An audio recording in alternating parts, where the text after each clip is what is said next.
지금까지 부동산 시장은 전반적으로 좋았습니다. 정말 사지 말아야 할 곳을 제외하고 거의 모든 집들의 가격이 올랐기 때문입니다. 하지만 이런 좋은 장에 올라타서 투자를 시작하신 분들은 모두 잘 되었을까요? 그렇지 않습니다. 그때 투자를 시작했지만 돈을 잃은 분들도 많이 계십니다. 또한 좋았던 시기를 다 놓치고 흘려보낼 수밖에 없었던 분들도 있을 겁니다. 지금 시점에서는 엄청 후회가 남을 수밖에 없겠죠. 내가 그때 직장 생활 때문에 힘들었지만 참고 했어야 했는데, 육아로 시간이 많이 부족했지만 견디고 했어야 했는데 라고 말입니다. 이런 분들은 아마 심리적으로 조급한 마음을 가지게 될 겁니다. 내가 지금 집을 사지 못하면 영원히 돈을 벌지 못할 것 같은 생각도 들 겁니다. 당연히 이해가 가고 공감이 됩니다. 하지만 이럴 때일수록 잃지 않는 지키는 투자를 해야 합니다. 물론 시장이 상승기냐 하락기냐에 따른 상황도 중요하지만 정말 돈을 잃지 않는 선택을 하는 것이 훨씬 더 중요합니다. 한 달에 500만 원을 벌고 생활비로 200만 원을 사용한다고 합시다. 이런 소득 구조와 패턴을 똑같이 가지고 있다 하더라도 각자 처한 상황에 따라 판단을 달리 해야 합니다. 예를 들어 신혼부부라면 500만 원을 벌어서 200만 원을 쓰면 300만 원이 남습니다. 이런 상황에서 대출 상환금으로 300만 원이 나가도록 대출을 세팅해 놓고 집을 산다면 어떨까요? 객관적으로 보아도 쉽지 않은 상황에 놓이게 될 수 있습니다. 이제 아기가 태어나고 만약 맞벌이 부부에서 어느 한쪽이 휴직이라도 해야 하는 일이 발생한다면 이런 자본 구조는 감당이 되지 않게 되고 힘들어집니다. 게다가 집값이 떨어진다면 정말 못 견디게 될 겁니다. 따라서 이렇게 무리하지 말아야 합니다. 반면에 신혼부부가 아니라 이미 자식들을 다 키운 50대 부부라면 이야기는 달라집니다. 게다가 아직은 직장도 꾸준히 다닐 수 있다면 상황이 훨씬 좋겠죠. 500만 원을 벌고 200만 원을 쓰고 나머지 300만 원으로 매달 대출금을 상환해도 큰 무리가 없습니다. 왜냐하면 이들에게는 특별하게 돈이 들어갈 곳이 별로 없기 때문입니다. 그래서 감당할 수 있는 여력이 됩니다. 이렇게 똑같은 소득의 똑같은 소비와 동일한 저축 가능 금액을 가지고 있더라도 사람들의 상황은 각각 다릅니다. 이런 것을 감안해서 판단을 해야 합니다. 자기 상황은 본인이 제일 잘 알 수 있으니 잘 따져보시면 좋겠습니다.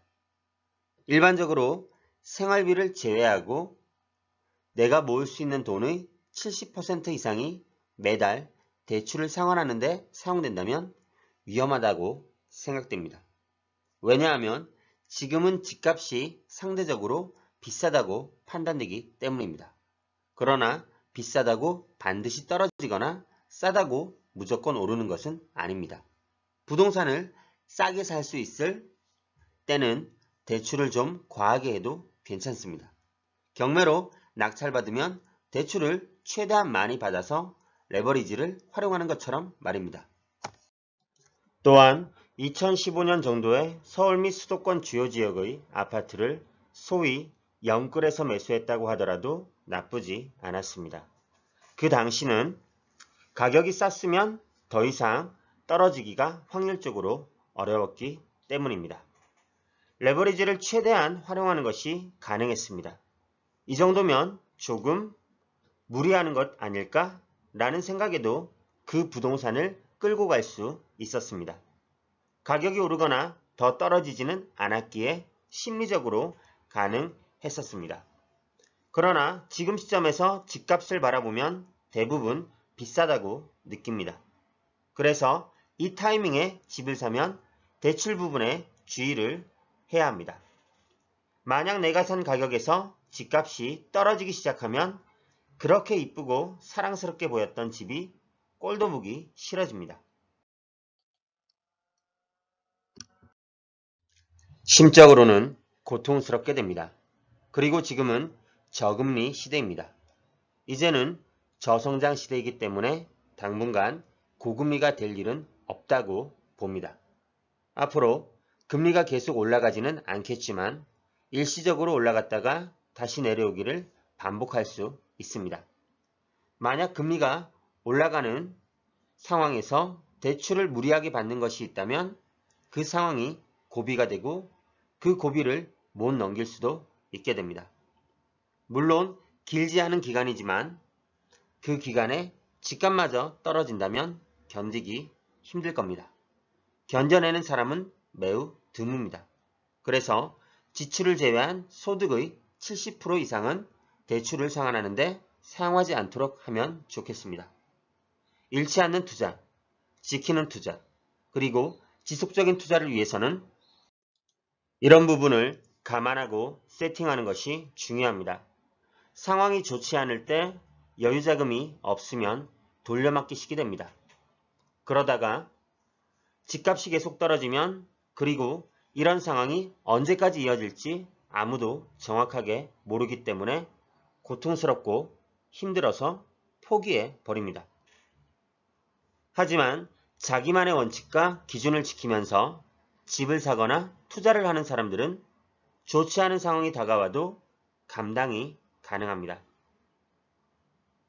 버틸 수 있는 범위 내에서 자금을 운영해왔고 장기적으로 가져갈 수 있으며 대출금이 오르더라도 그 폭은 비교적 크지 않기 때문입니다. 그래서 스스로 기준을 정하고 원칙을 지켜야 합니다. 기준을 정해도 지키는 것이 막상 쉽지 않을 수 있습니다.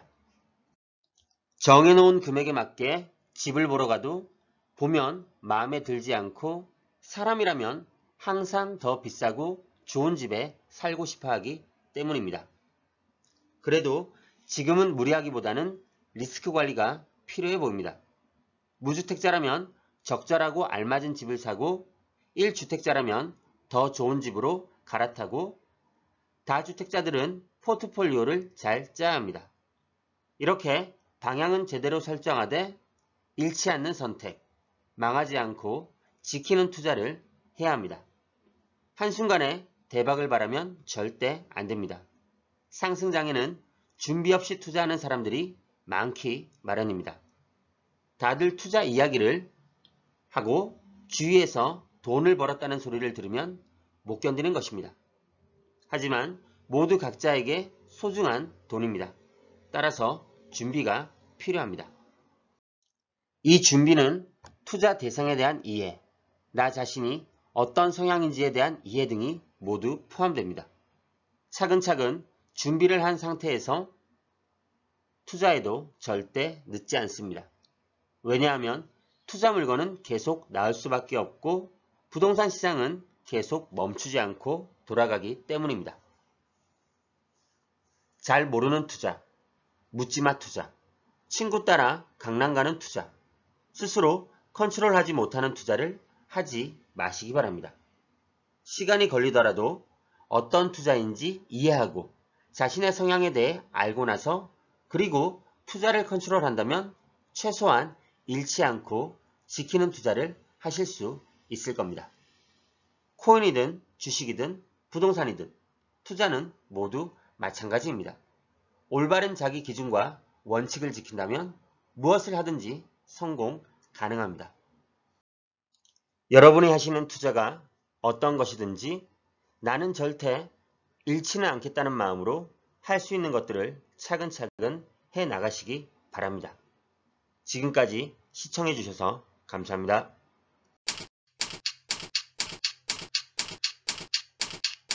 아래 메일 주소로 보내주시면 빠르게 답변 드리겠습니다.